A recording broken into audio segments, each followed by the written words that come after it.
قیامت په ورځ ډېره خطرناکه ورځ. روایت کې راځي نبي علیه الصلاة والسلام فرمایي ان الشمس تدنو یوم القیامة حتی یبلغ العقل. لمر دا د قیامت په ورځ رانږدې شي ان تر دې چې دا خولۍ خپلو غوږو ته راورسېږي. دومرې به سخت حالات دی. نصف الاذن كذلك استغاث بآدم. الله اکبر. حدیث کې راځي نبي علیه الصلاة والسلام د صحابو سره ناست دی. په دې وخت کې دا د پسه یو بازو یو ورون یو چا راوړي.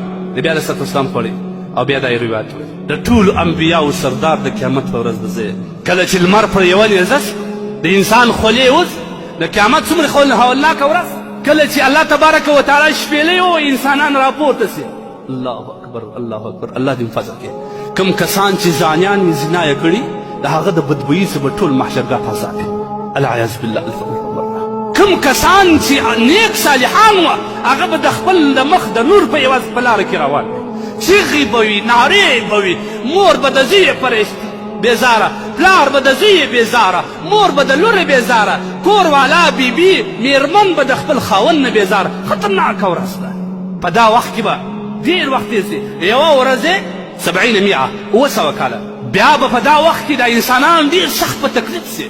چیغې به وي، بدبویي به وي، د هغه ګناهګارو د بدنو څخه به نوونه بهیږي. څوک به څنګه یي څوک به څنګه یي په کوم حالات کې به ولاړې.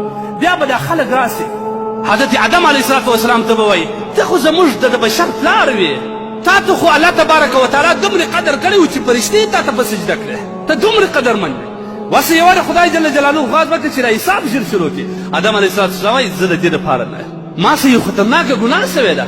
الله دومره غضب لري، دومره په غضب باندې دی چې تر اوسه پورې د الله دومره قهر غضب موږ نه دی لیدلی. زه نشم ورکړلی. دیني الله ما ونیسي. ورسې ابراهیم خلیل الله ته نوح ته ورسې نوح علیه الصلاة والسلام. بیا به دی نوح علیه الصلاة والسلام سي زارۍ به کړي ای د نبي الله ای د خدای نبي ورسه الله تبارک وتعالی ته یو شفاعت وکړه. دا شفاعت د دې نه دی چې موږ جنت ته داخل کړه، دا شفاعت د دې چې خالي حساب شروع کړه که جهنم ته ځو که جنت ته ځو.